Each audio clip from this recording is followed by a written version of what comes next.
Welcome to Live, life-inspired views for every day. My name is Chris Meyer, and I'm a curious soul.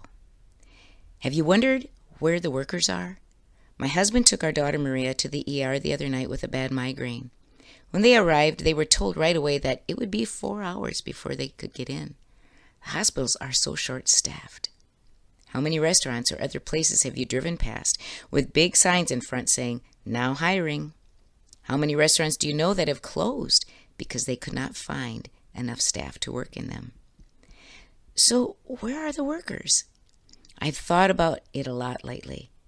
Remember all those days when most of us were isolated at home, working from home, entertaining ourselves, communicating through Zoom? One of the ideas that spread during that time was how positive it was for people to be able to take time to reflect on the meaning of life and take the opportunity to make changes in their lives that would bring them more pleasure. What would life be like with a sufficient salary or not having to deal with childcare? Suddenly, some of those jobs were just not as attractive as working from the cozy space of home, being more accessible to family. It was easier to be in the company of us instead of the stress of working with the sometimes demanding public. So, are these missing people now working at home, or are they struggling with adjusting to a new kind of life? Children respond to trauma in direct proportion to the adults in their lives. As we look back at the various levels of trauma experienced during the pandemic, it makes sense that we are seeing unsettled behaviors in children as well as adults. We now look in the rear view mirror of the days of everyone masking, no contact except for essential workers, closed schools, churches, and businesses. Will we always be short-staffed in healthcare, restaurants, and other service industries? Will all those empty corporate buildings eventually crumble or become something else, all because people have changed their expectations of life? There are a lot of predictions out there. We really cannot know. We just can't.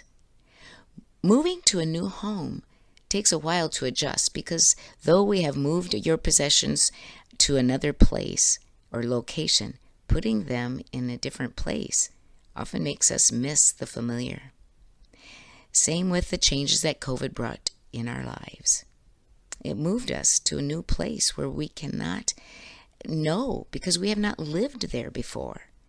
The new furniture of our lives has been put in a strange setting that we are not quite used to yet. Our traditions that were so familiar in our old setting now seem new and lack that secure feeling that we had when we could lean into what we knew. So, what can we do to find the familiar in our lives to make us feel secure, safe, and at home, so to speak? I do not believe there is a magic answer. But what I do know is that it will take some time to adjust and acquaint ourselves with our new home of life, post-pandemic.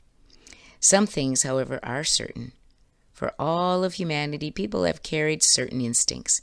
One that I've mentioned before is the need to belong, to matter to someone else, to live in community and trust others, to cling to what you know, who you know. Stay curious for the new, what you can learn, who you can learn to know, what you can still become. Our pastor shared a good Ole and Sven joke. One day, Ole and Sven were talking across the river from each other. Sven calls out, "Ole, how do I get to the other side of the river?" Ole replies, "You are on the other side of the river." No matter what we are going through, each moment brings us to the other side from where we were before.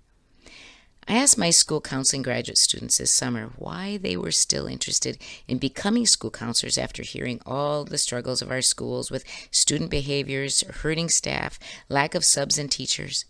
Why were they still going forward to become professional school counselors? Do you know what they said? Passion.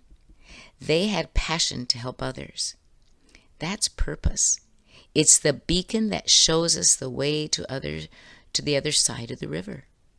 We have had the isolation of the pandemic to look within. Now is the time to look outside of ourselves to see what we can do to help others recover, live, find joy, and focus on gratefulness and community. Now is the time to look outside ourselves, to focus on helping others get to the other side of the river. You know what magical thing happens when you help others to get to the other side? You discover you are now there yourself. This week, on your bathroom mirror, write this old quote: "Help thy brother's boat across, and behold, thine own has reached the shore." Join me next Monday for Live, Life-Inspired Views for Every Day. I'm Chris Meyer, and I'm a curious soul.